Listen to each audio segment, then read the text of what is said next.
r/AskReddit. What is the greatest hitshow you have ever witnessed? I was at a party once on an island with a group of friends. When another group of guys came. They were all bigger and older and drunk before they got there. They kept disrespecting us and the owner's house. And we ended up getting in a brawl with them in the driveway.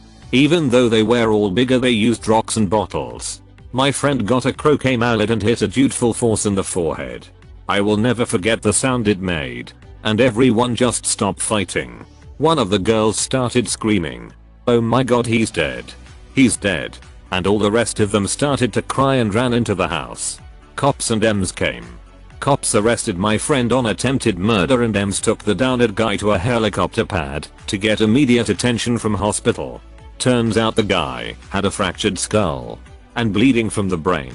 And the only reason he wasn't a veggie was because of the helicopter. DA dropped charges against my friend, citing self-defense. I have another one. Oh man. There was this one time. I had a busier than usual day. I just dropped off a client at the airport and had another one that had landed and was waiting to be picked up. At this point I already had to hit pretty bad. But I figured this guy was only going downtown to his office, so I would be okay. As soon as I picked him up though, he told me that we were going across town about 40 minutes away to his house. That was the longest ride of my life. I felt like I was in labor. After we took the exit, things took a turn for the worse. Something started to happen to me that I have never experienced before. The hit started to crown out of my asshole, and with all my focus I held it back. Then my sphincter would like suck it back up, and my stomach would make this motorboat sound. We pulled up to his house, and I got out of the car to get his bags. I must have looked like the hunchback of Notre Dame slithering to the back of the car. I think I hit a little as I struggled with the bag. Then this asshole starts thanking me for the ride and taking his sweetest time taking money out of his wallet. I know if I don't get out of there now then I'm going to get an extremely hitty, yep, review on Yelp and Google. So I yell for him to pay me next time as I run back to the car and smash out of there. I've already picked a place to hit. The McDonald's across the street from his house. I ran a red or two getting to the McD's. And in the parking lot is when it happened. I couldn't control my bowels any longer and started to evacuate them right then and there.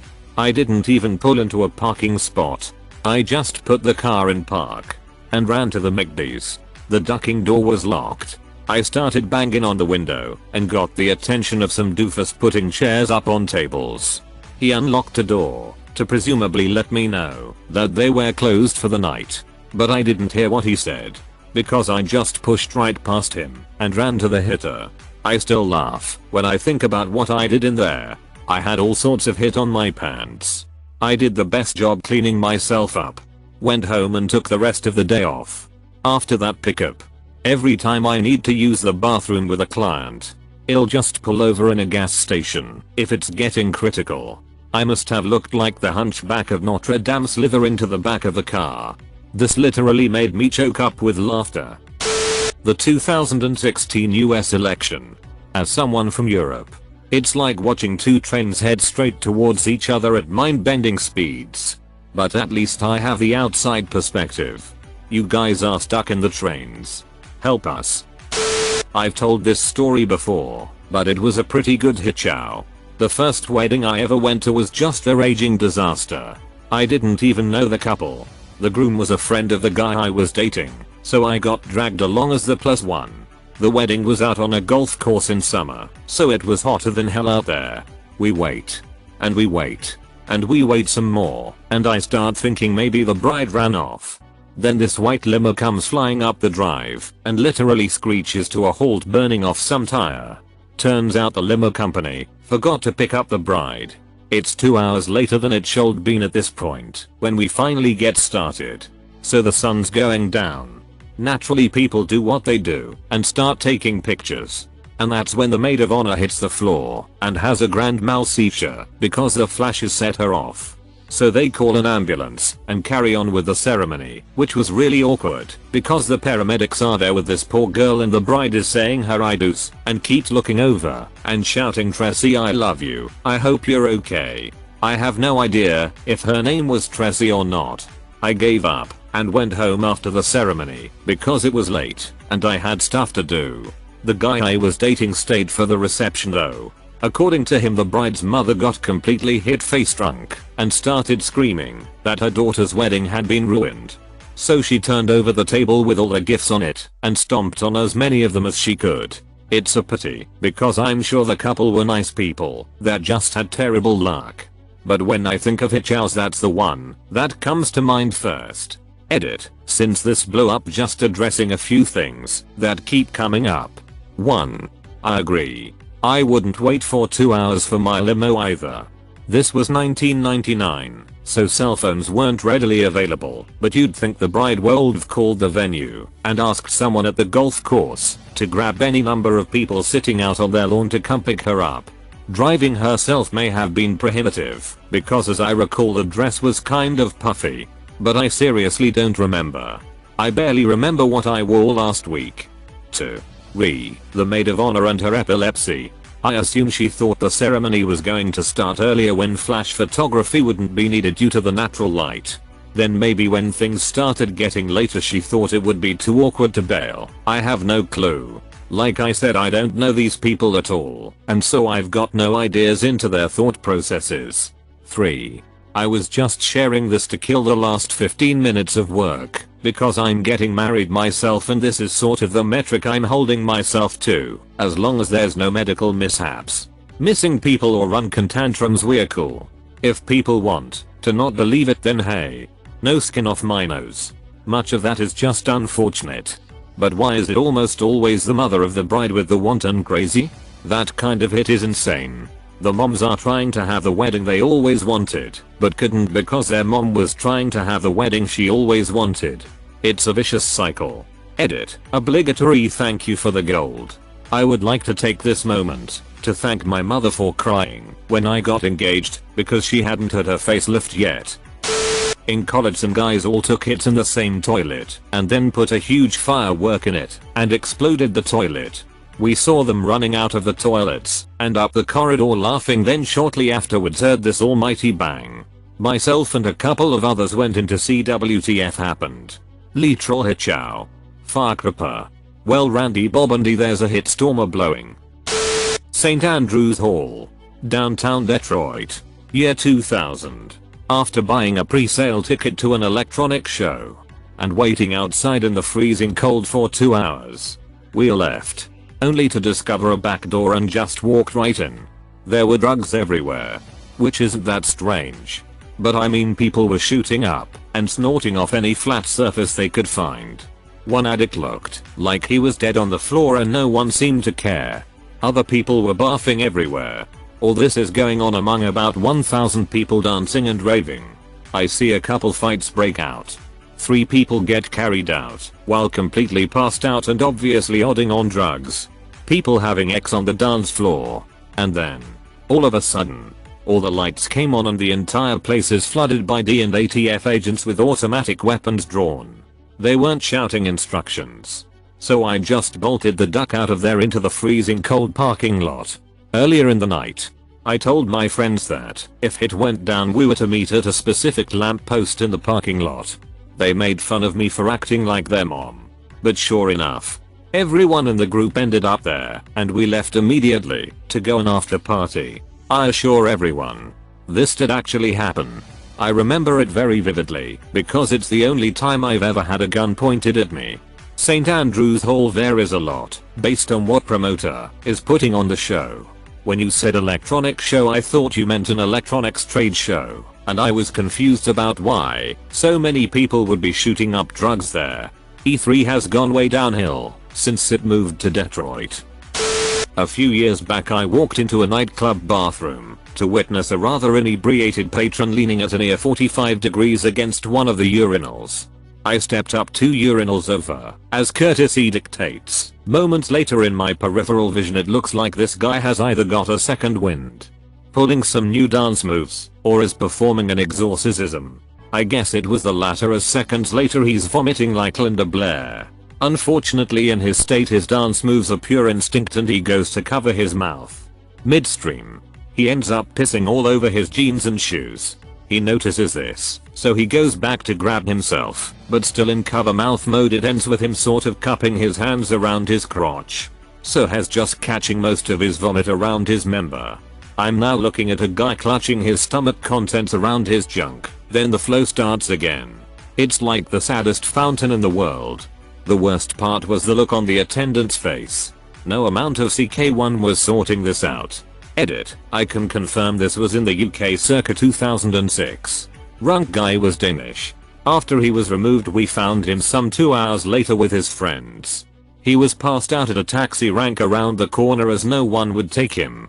I just imagine the room slowing down for the attendant with dramatic music in the background, while images flash between the ongoing hitshow and flashbacks of his past, while thinking about what better things he could have done with his life, to not be in that situation. Hello, darkness. My old friend. There are a mighty number of posts here already, but I feel that I have to share this one.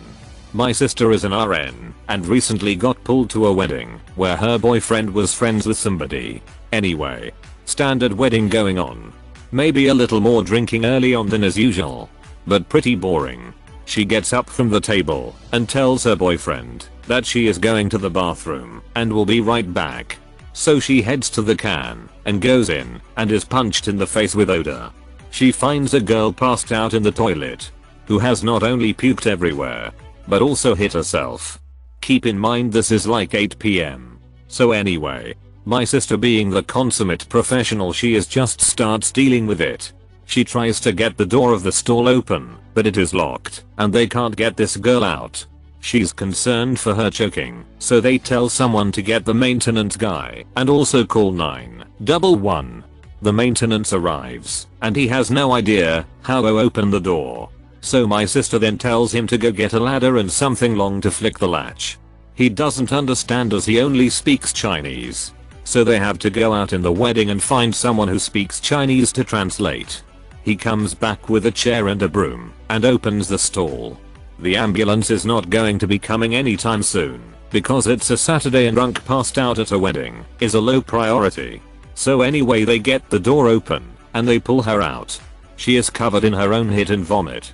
So being a nurse, she is no stranger to poop and gets some gloves from the cleaning guy and just starts tidying her up. The way she told it went something like, I just wanted to pee, but here I'm touching a stranger's vag. So she gets tidied up and the girl kind of comes around. She says the ambulance will come and take care of her.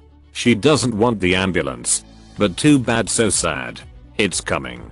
She can refuse treatment when it arrives, but it's coming. At this point, the girl just starts projectile vomiting and hitting an unholy fire hydrant of diarrhea all over the bathroom floor. Like this is Family Guy level of cartoon soilage. My sister kind of jumps out of the way and hops up on the counter while she redecorates the room with diarrhea on its own. This is pretty ducked up, but not the worst thing ever. Enter Runk number 2. So the girl on the floor turning inside out is not alone. Her nearly equally wasted sister shows up to the bathroom and sees the vile hit-soaked floor with her sister in the middle of it. Instead of doing the rational, even Runk person thing, if you know, showing some concern, she instead begins to verbally berate her passed out hit fountain of a sister, who is by the way, still hitting. She is calling her a slut and telling her how dare she drink so much she hit her pants. She then goes to kick her sister, slips, falls, hits her head on the bathroom counter and knocks herself the duck out. There are now 2 members of the same family lying in the puke hit puddle on the floor. She now has to call 911 again because of the head injury and change the urgency of the call because they are still not there. So at this point pooper starts coming around. Gavin finally emptied herself of everything and she wants to just go home. She is completely unaware of her physical appearance and there is no way she's going to be able to go out because she is completely naked and covered in poo. Someone is going to say something. At this time, the bride's mother then comes into the bathroom and freaks out at the scene. She has a panic attack, but is able to comport herself long enough to not fall and poop. My sister is managing 3 medical cases in a bathroom full of hit when the ambulance arrives. The paramedics come in and do their boring paramedic thing. Poop girl is now aware of herself and refuses treatment.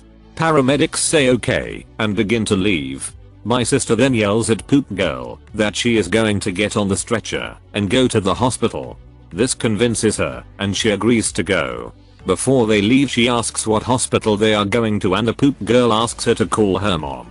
So my sister then called the mother of two complete strangers and explained this whole hitty situation and that she needed to meet them at the hospital and bring a change of clothes for both girls. Finally able to kind of take a breather, my sister is about to leave the scene of the crime and tell her boyfriend they are leaving when a half-drunk lawyer enters and threatens to sue her for mishandling the situation.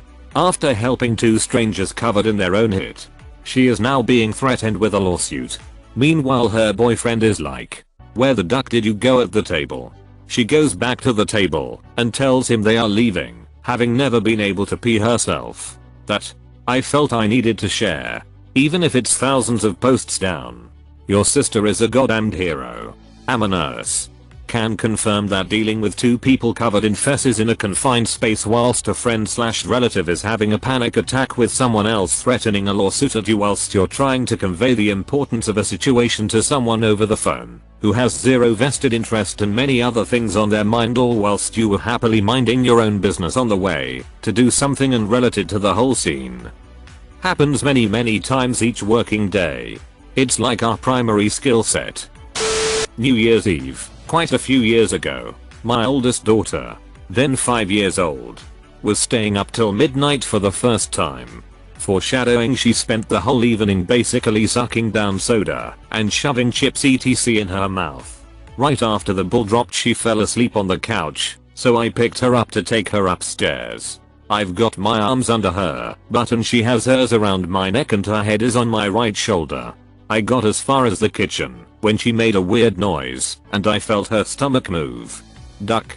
Vomit starts pouring out of her mouth, down my back and all over the kitchen floor. Since it's falling from 5 feet in the air, it's also splattering up the walls. My wife is yelling at me to take our daughter to the bathroom, but that would spread the puke further. So for a good 3 minutes I just stood in a puddle of vomit letting it all come out and run down my back. When it was all out I let my uncontaminated wife take my daughter to wipe her face and put her to bed. I stripped off, threw my clothes in the wash and mopped the kitchen floor and walls in my underwear. As a daughter who pretty much did the same thing to my dad 48 years ago. Thank you for being such a great dad. My 80-year-old father still tells people about the time I barfed all over him. As a dad of 2 young children, I'd say being barfed on by your kids is pretty par for the course. Of course, some people, likely your father, get it worse than others. Ducking like and subscribe.